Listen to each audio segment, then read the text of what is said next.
We will try again, folks.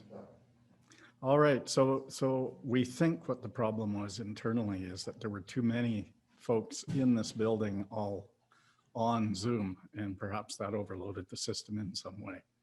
In any event, I think we're back up and running.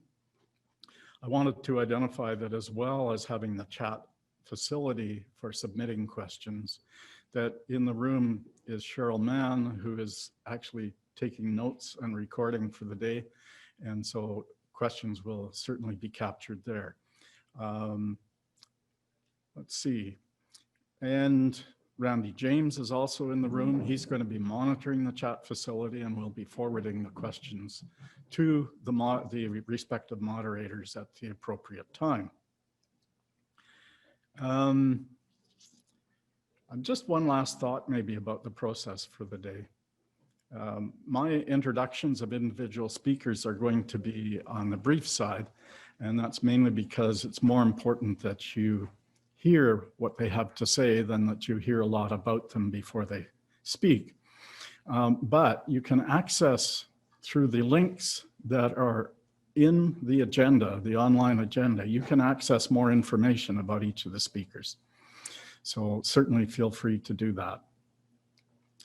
There is a closing performance at the end of the day. It's called One Voice by the Winnipeg Symphony Orchestra. So don't disappear right at 5:30. All right, there are a number of people lined up to give us greetings and to start us off on this day. And I will introduce each in succession. The first is our Lieutenant Governor of Manitoba, Her Honor, the Honorable Janice Filmon. Mrs. Filmon.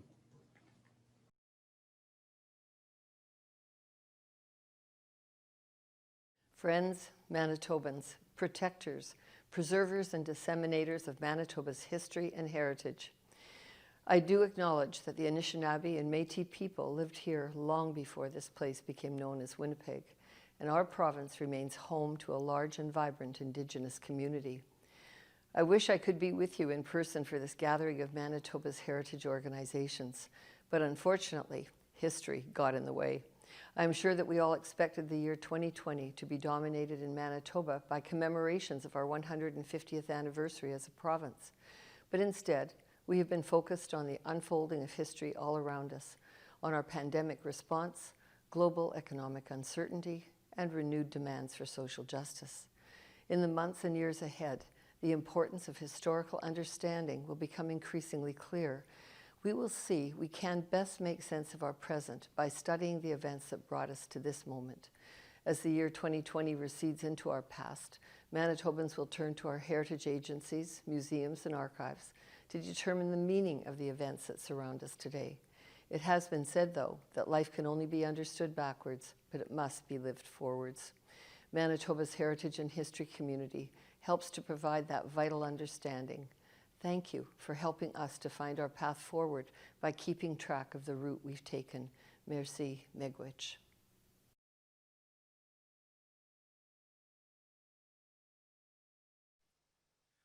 Thank you very much, Your Honor.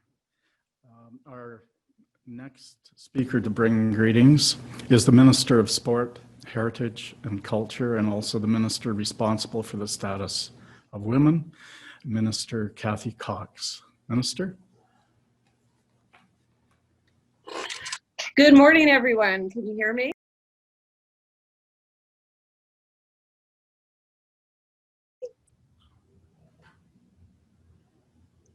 Great.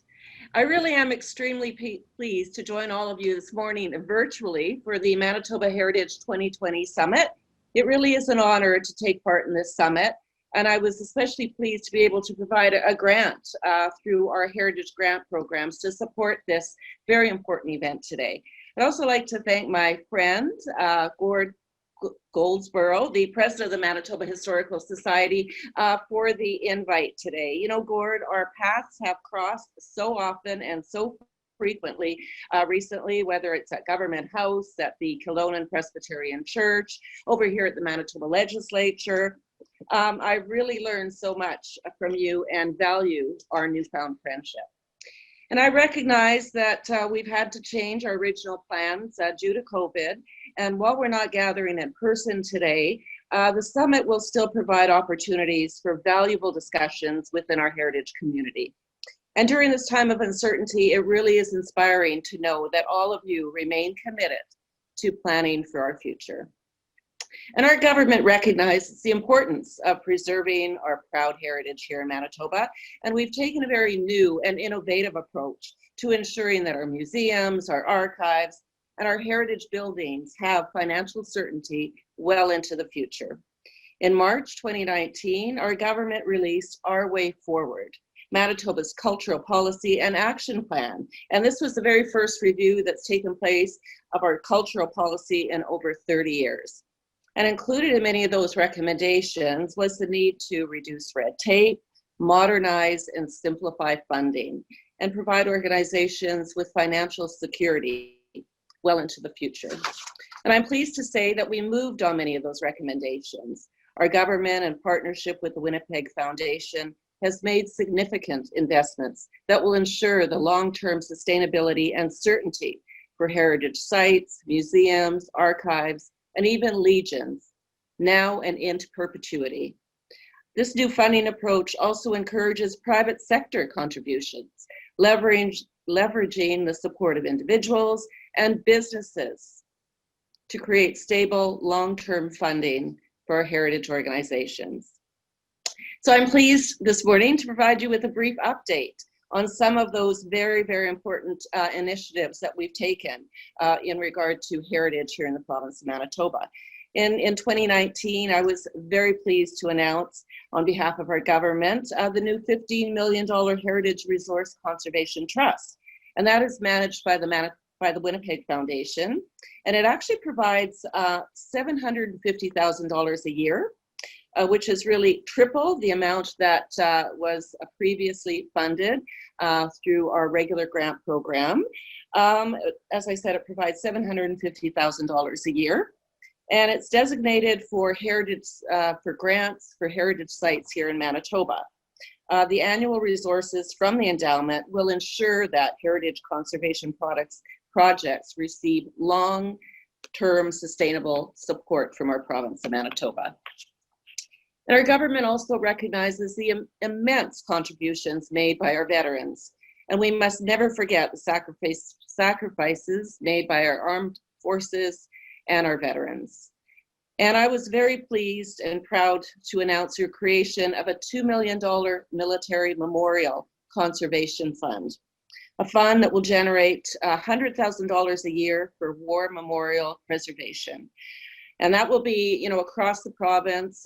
Legions, Anavits can apply for those grants to really ensure that military memorials are properly preserved for future generations. And last year, our government also committed $10 million annually over 15 years for the conservation and preservation of our magnificent Manitoba Legislative Building. And just months ago, we recognized the 100-year anniversary of this amazing heritage building, which from my perspective is the most beautiful of all legislatures across the country. So it really is important that we maintain this historic landmark so future generations can celebrate its next 100th anniversary. And just this summer, I was pleased as well to announce our government's investment of $10 million for the Signature Museum Sustainability Fund to ensure our 7 magnificent signature museums in our province of Manitoba continue to showcase and tell their very unique stories here in Manitoba. And these funds will be managed by the Winnipeg Foundation and will provide each museum with its own $1.4 million fund, ensuring that they have permanent sustainable funding. And signature museums will also have at their disposal $10,000, which they will be able to access each year for training. And that's through the proceeds of a $200,000 signature museum capacity building fund. And 2 years ago, our government also established the Manitoba Heritage Trust Program to support small and medium-sized museums and archives throughout the entire province of Manitoba. And this was the start of the endowment process that we started here in the province of Manitoba. And it really has taken off since that very first Heritage Trust that we announced. The Heritage Trust provides $5 million over 3 years to incentivize the creation of endowment funds to support heritage projects across our province. And to date, I understand a total of $2.3 million has been committed to trust funds from various sources. And, I am really thrilled today to share with all of you that we are removing the 3-year sunset clause today on the Heritage Trust program. And that means that heritage organizations can continue to grow their endowments and receive donations for years to come. So this is really exciting, ensuring that community, museums, and archives have the ability to continue utilizing this fund. And, in closing, I'd like to thank all of you for the important work that you do here in the province of Manitoba. It really is so important to ensure that we preserve and protect our rich history. I'm extremely proud of the work that our government has done to ensure the long-term sustainability of Manitoba's heritage organizations. And while the programs I just mentioned are new and innovative, our government continues to provide funding through our long-standing community museum grants and Heritage Grants program. So I'd like to say thank you to Gord and the entire Manitoba Historical Society, all of you for joining today virtually, and a big thank you to all of the volunteers who so generously step up time after time to ensure that you support not only events like the summit today, but all of our heritage organizations. I look forward to seeing the results from today's discussions and wish you all the best. Stay healthy and take care. Thank you. Thank you, Minister Cox. The next greetings are going to come from the Point Douglas City Councillor, Ms. Vivian Santos. Councillor Santos.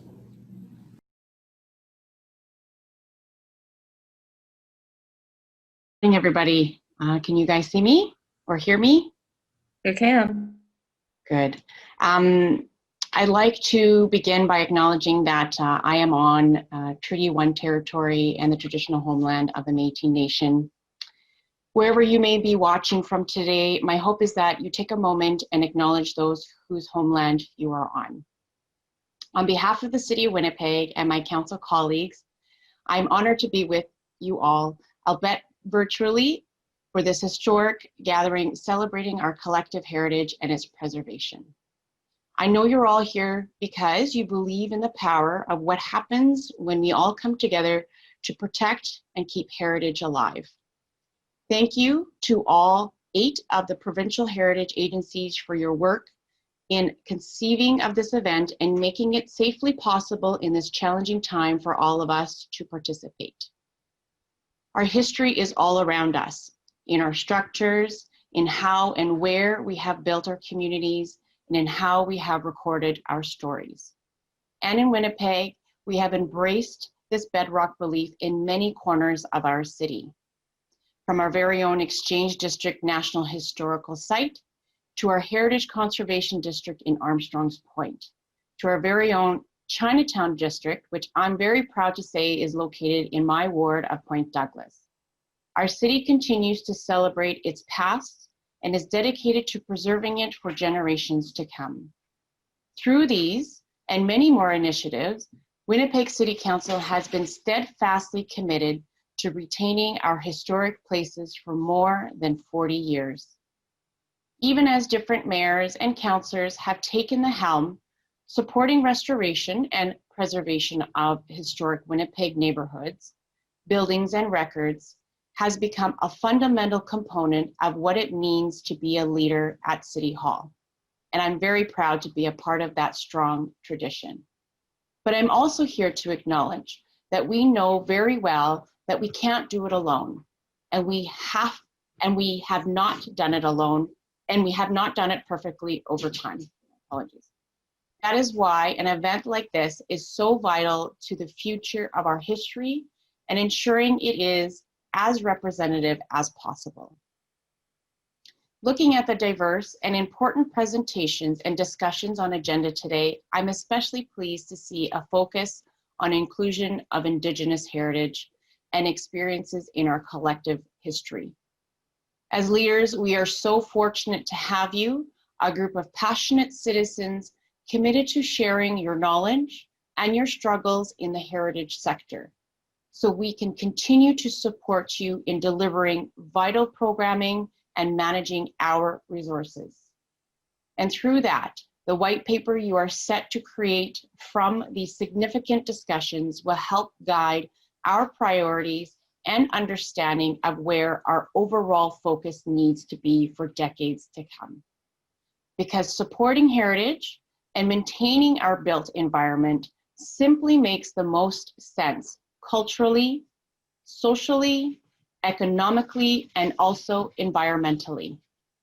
Because as I said earlier, none of that is possible without all of you. So thank you for all of you for being invested in where we have been as a province and seeing the absolute need to preserve our places and stories in service of continuing to grow and expand our communities and perspectives. Thank you for allowing me to be here with you during this incredible gathering to listen and learn. Have a great day. Thank you very much, Councillor Santos. Greetings now from an elder of the Sagkeeng First Nation, Mr. Stan Fontaine. Mr. Fontaine?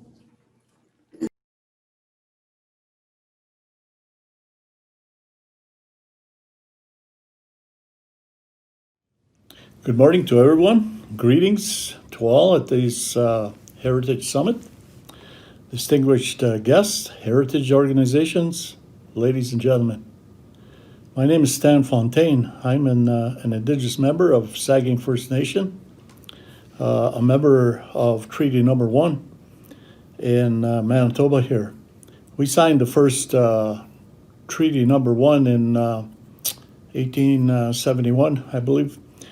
And welcome to all to Treaty Number 1 territory and the homeland of the Métis people as well.